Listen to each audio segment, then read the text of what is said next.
What's good, y'all, and welcome to another edition of Should You Summon. In this one, we'll be having a closer look at once more the weekend banners, which only includes a 2x, a 2x on divines, a special divine summoning, and a invocation of spirits. So 15x raid up, no ancient banners, and yeah, we'll get straight into it. What you're going to get from this video is number one, a more detailed look and an idea of how powerful my guy RHOX is, as well as a direct comparison to his most comparable epic, which has to be Baron, so the differences between them. And then on the other hand, a outlook on obviously the power of PHINEAS. And also something that I wanted to announce today is something I'm working on, which I'll probably be able to release by tomorrow, is a closer look / more in-depth test in regards to CALYPSO. So we all know that CALYPSO now has a skin and that we have her exclusive artifact being able to forge. And it would have been not unreasonable for the developers to buff CALYPSO, right? Make her a bit more of a juicy target for us to spend our summons on, which hasn't happened. Might happen later this month. We don't know, but for the moment, what they did do is release someone called Diao-chan. For all of you, those of you that picked her up, let's quickly have a look at the reason why Diao-chan is so good with CALYPSO, and that has to do with how CALYPSO's kit works. So CALYPSO generates these seal stones. These seal stones are separate entities that swirl around her that attack alongside of her. This can be upgraded through her awakening. They'll also every time they'll also be upgraded by, for example, the evil power. Then you have this evil protection, where again you're then triggering 2-hit combos and all that good stuff, as well as the awakenings building on it. The most important part is CALYPSO doesn't ult. What CALYPSO does is she generates more seal stones up to a cap of 4 or at a 5/5, and these ones permanently attack. So even if they didn't touch CALYPSO, even if they didn't buff her, just them releasing Diao-chan can already be considered them buffing CALYPSO, and we'll be having a look at how big of an impact it actually makes, especially in her own faction. So comparing her to the likes of a Silas and a Hex, as well as at A0, A1, A3, A5, you know the deal.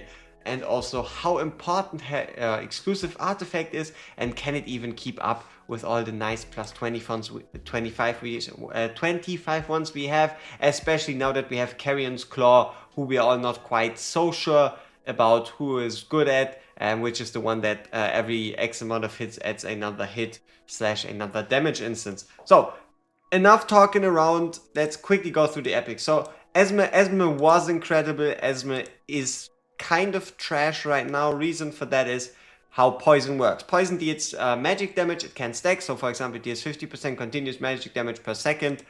The crucial part and what set her apart was it was for her before she has what is now called neurotoxin, which was a percentage amount of damage dealt to an enemy. Like for example, if she hits 3 stacks on a boss, the boss would lose 3% HP every single second. Problem with poison is the fact that it's based on her base stats, and you can see also based on the fact that she's an epic, her base stats are kinda ass. Her attack is really low, so that's one of those things that do really hinder her. Another thing that is on the horizon though is probably, or will probably be, the release of Numera on the screen right here. She's been on the test server for quite a while. She was supposed to, I think, release back in August, maybe September, and then we had like a couple whole difficulties and such. So maybe we'll get her, maybe they rework her, and maybe they will make her stronger. But the core part of her kit is based around poisons. So as soon as we get her, Esme might rise in value. But overall, as long as you already have a copy of her, there is no need for more. Cyrene. Now, Cyrene is one of many cost generators in this game. Cyrene is one of the more favored ones when it comes to Arena. Obviously, Arena always kind of shifts its cost generation meta, be it from Cyrene, then all the way to Dallin, and then back, and then maybe a Na'Vi. But overall, she does a lot of cost generation, but outside of that, she really doesn't do a whole lot. If you need her for cost generation, she's nice. If you don't have a cost generator, you better get her. But you can always use a Na'Vi, so she's by no means necessary, which brings us to RHOX. So, RHOX very quickly, his talent gives him physical and magical damage reduction, and during the ultimate this increases by 15% to up to 25 total for the 8 tiles surrounding him. He did normal damage, his ultimate increases his defense as well as his block, and also every time he takes damage, he increases his own damage dealt by up to 100% after taking 10 instances of damage.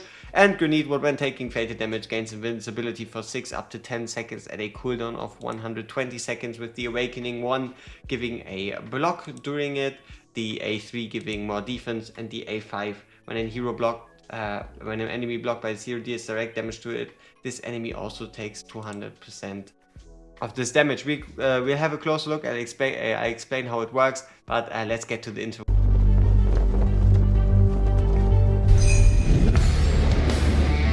Our research begins.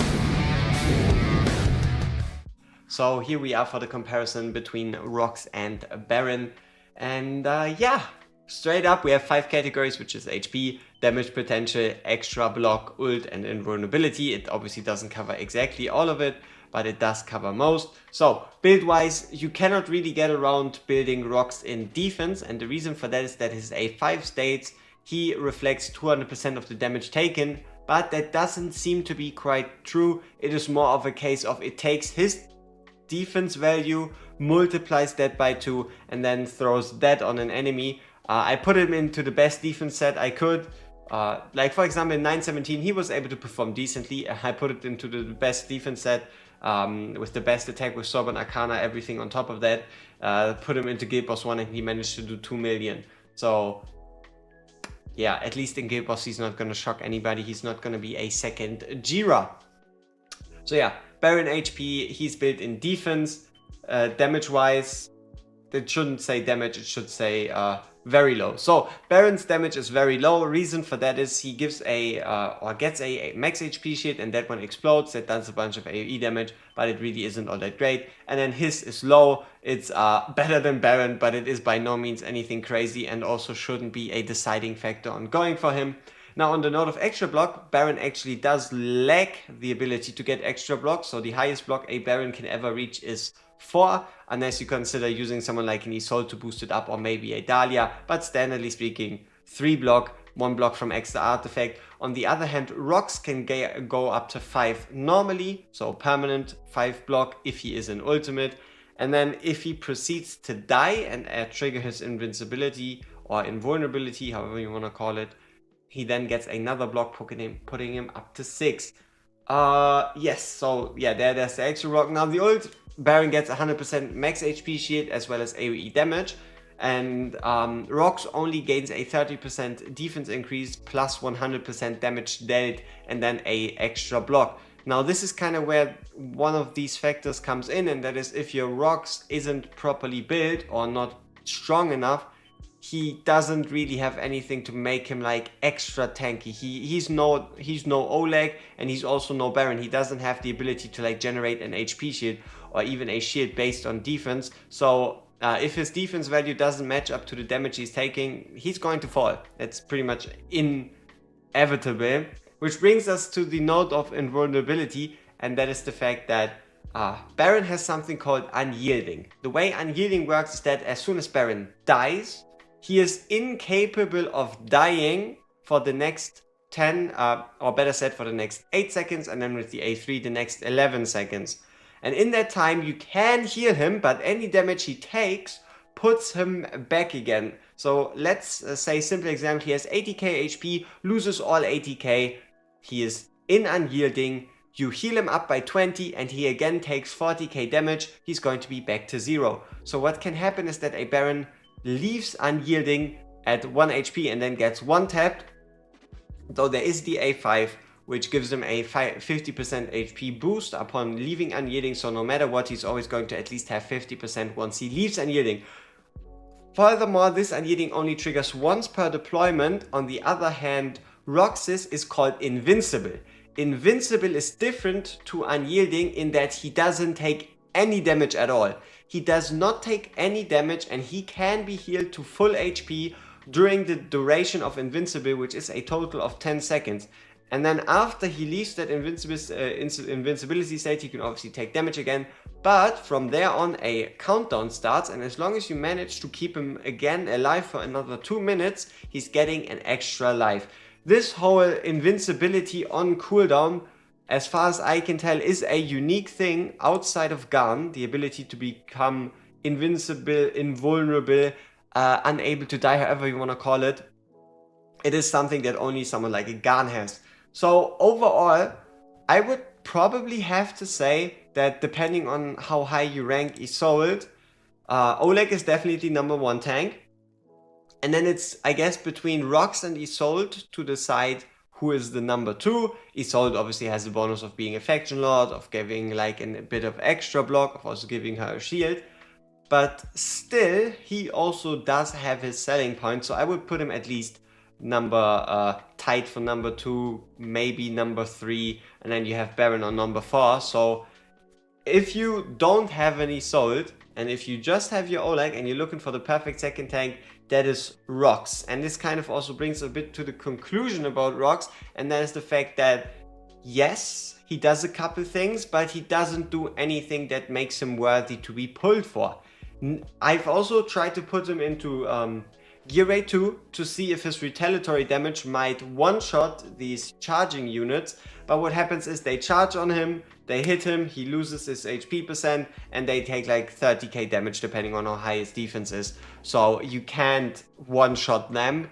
Though his invincibility can be of very useful proportions there, though to be fair, you just need a form of invulnerability. It could be a Titus, could be a Torador, could be a Baron, could be a RHOX, and then the second one would just be a Decimus, and as long as you have a Volker A1, you're basically done. So this is RHOX. He's a strong tank, but by no means is he a must summon, which also overall really rather well describes this banner at all. It's a nice banner, but it's by no means a must summon. So, PHINEAS. We all know Lord PHINEAS is strong. What he does is every time a ally uses their ultimate, he gains a stack of Viscount Flame. So he can himself gain up to 125% crit damage, meaning that if you were to build him, you would rather build him a lot in the ballpark of more attack, because he can get massive amounts of crit damage, even from just allies using their ultimate. Next up, obviously he also gains a crit damage increase to the ally if they belong to the Infernal Blast. So he just gives 25% crit damage to others, overall working as something of a buffer. Then you have his normal range, which is a single tile, also fully upgraded, as well as 120% damage. Then you have the Blade of Treachery with a 3-tile range, where his basic attack has a 25% chance to deal 180%, or rather 200, 240, 270% damage, and then stun. And also during his ultimate, this chance doubles, right? So it's a 50% chance every second auto attack. And now one of the more important parts right here is the fact that he gains penetration. Penetration is one of the strongest buffs in the entire game. It is what allows you to ignore physical defense, magic resistance, and overall other defensive buffs that the bosses might be able to put up. And what he does is he increases his penetration by 7% for every burning stack on the target, up to 7 stacks. So if you have 7 stacks on the boss, you can ignore up to 49% defense, which is really ridiculous. For example, another defense ignore would be Silas's Soul Sniping, which ignores 50%, and then during the ultimate 100%. So it is equal to him at 7 burns just permanently Soul Sniping like a Silas. So during his ultimate, he increases his range by 3 tiles, he increases his own attack by a total of 50%, and he also doubles the effect of Viscount's Flame, meaning that he gains 250% crit damage. If you want to build Lord PHINEAS, if you want to use him, do not give him more crit damage. If anybody doesn't need it, it's him. 250% additional crit damage. So, upon Activation deals 600% burst damage one time, which goes up to 800%, and then changes to a ranged attack. Removes all stacks of Viscount's Flame from the hero when the ultimate ends, right? So he shines early and brightest during his ultimate, where we have these awakenings who are honestly pretty good. So number one is increasing the base chance of Blade of Treachery from 25 to 30% and then to 60% during the ultimate, and he can now also himself inflict burning, which stacks with his increased penetration, overall making him more useful. Then a upgrade to his talent, where he grants a 50% crit damage increase rather than just a 25% one at A3. And then at the A5, after the ultimate ends, he has a 50% chance to keep a hold of all his Viscount's Flame stacks. So you should have known from my words and also from the way his kit reads, PHINEAS is strong. Goddamn strong. Him, Lyra, Zillitu, Hex, put in a Infernal Lord, and you have a very, very, very nasty team that also does a crap ton of magic damage, because every single one of those units is magic damage based. You might even be able to, for example, move Hex into a Piercer team and slot in Anai. And the reason for Anai is because the synergy between her and PHINEAS is just too great. She provides so many burns, same with Soul Cadence, that he is just easily going to get his 49% penetration. So run him alongside the Soul Cadence, run him alongside the Soleil, even run him alongside a Nightmare team that contains Lust and Arrogance. As long as you provide him with burns, he wrecks. But once again, this banner isn't all that impressive because it is a 15x, and unless you specifically are looking for Lord PHINEAS, you need some damage for Guild Boss 1 or Guild Boss 2. I wouldn't necessarily speak out a recommendation to summon.